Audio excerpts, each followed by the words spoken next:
Salam saudaraku yang terkasih di dalam nama Tuhan.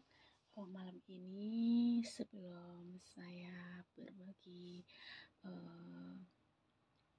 kesaksian firman Tuhan atau berbagi sharing dengan saudara semua, marilah terlebih dahulu kita menyatukan hati kita di dalam doa.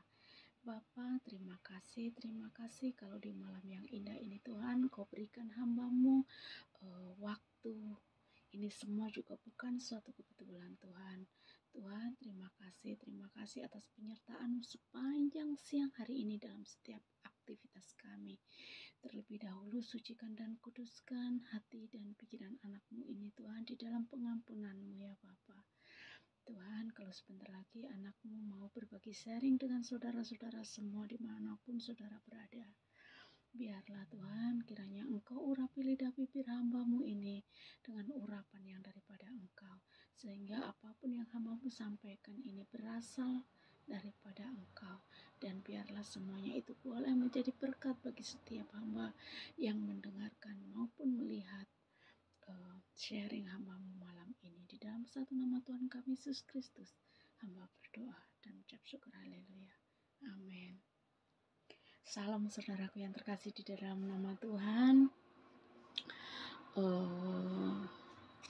Marilah kita belajar berbagi sharing ya saudara.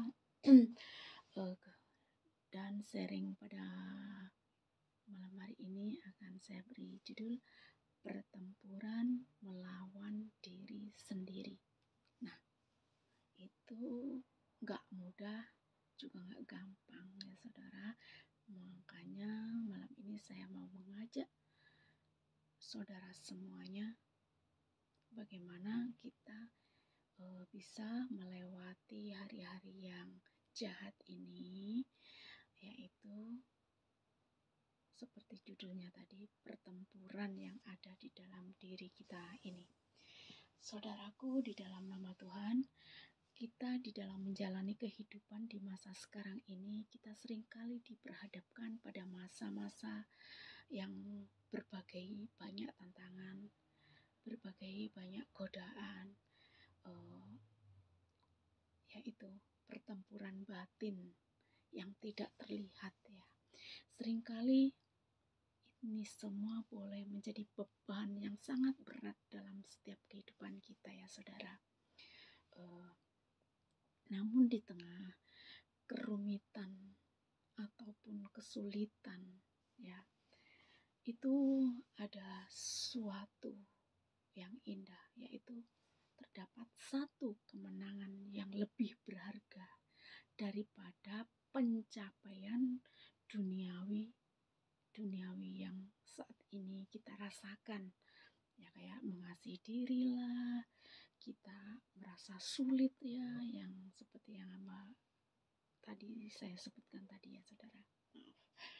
Nah, marilah kita renungkan ya, malam ini akan mempelajari bagaimana caranya tentang kita bisa menguasai diri. Saudara, di sini akan saya ambil firman Tuhan dari Amsal 16 ayat 32 yang demikian bunyi firman Tuhan. Orang yang sabar melebihi seorang pahlawan. Orang yang menguasai dirinya melebihi orang yang merebut kota. Nah, saudaraku, ayat ini memberikan kita sebuah perspektif tentang sebuah keberanian. Tentang sebuah keberanian, bagaimana kita bisa menguasai diri. Dan kemenangan kita seringkali seperti seorang pahlawan yang merebut kota. Kita kembali ya untuk ke ayat yang 32. Orang yang sabar melebihi seorang pahlawan. Saudara-saudaraku, firman Tuhan ini benar-benar mengajak kita melihat lebih dalam lagi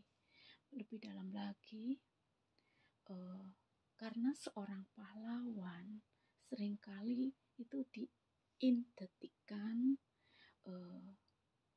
dengan kekuatan fisik. Kekuatan fisik kita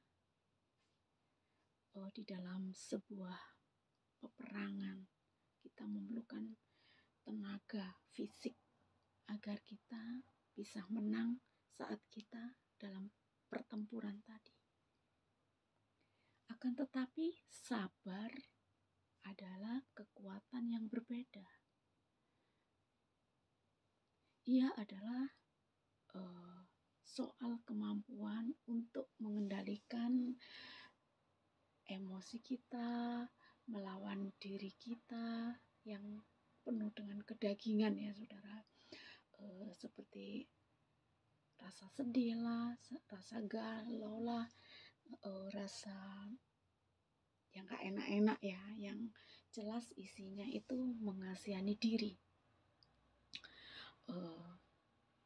Akan tetapi roh kita dituntut untuk menjadi sabar. Sabar itu tetap tenang.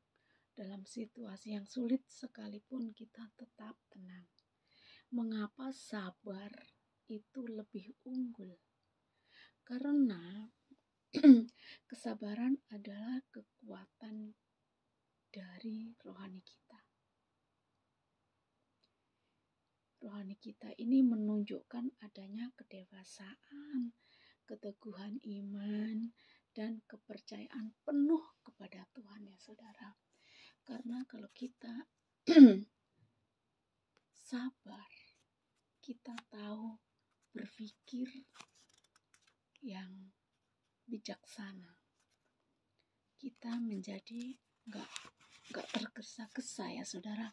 Karena orang yang sabar, orang yang tidak terburu-buru. Akan tetapi ia mau dengan setia menunggu waktunya Tuhan. Karena waktunya Tuhan bagi orang sabar itu adalah waktu yang tepat. Orang yang menguasai dirinya melebihi orang yang merebut kota. Menguasai diri adalah kemenangan terbesar. Memenangkan peperangan dan merebut kota adalah peperangan yang berprestasi yang besar, yang hebat ya. Wah, saya menang. Nah, prestasinya itu lebih besar ya. Cuman tetapi menguasai diri ya, menguasai diri itu adalah kemenangan rohani jauh lebih besar dari orang yang merebut kota tadi. Karena kalau merebut kota itu pakai fisik ya. Tapi kalau orang sabar itu kemenangan rohani kita itu apa? Ini berarti kan kita bisa mengendalikan pikiran kita, mengendalikan perasaan kita, mengendalikan nafsu kedagingan kita ya saudara. Kenapa? Menguasai diri lebih penting karena musuh yang sebenarnya musuh yang terbesar kita bukan orang lain, tetapi diri kita sendiri, daging kita sendiri. Makanya saudaraku, kita di sini dituntut untuk menjadi orang yang sabar. Orang sabar itu itu tadi seperti di dalam Amsal 16 tadi ya saudara. Nah, biarlah sedikit firman Tuhan ini untuk pembelajaran kita malam ini ya saudara. Terima kasih, selamat beristirahat. Tuhan Yesus memberkati. Shalom.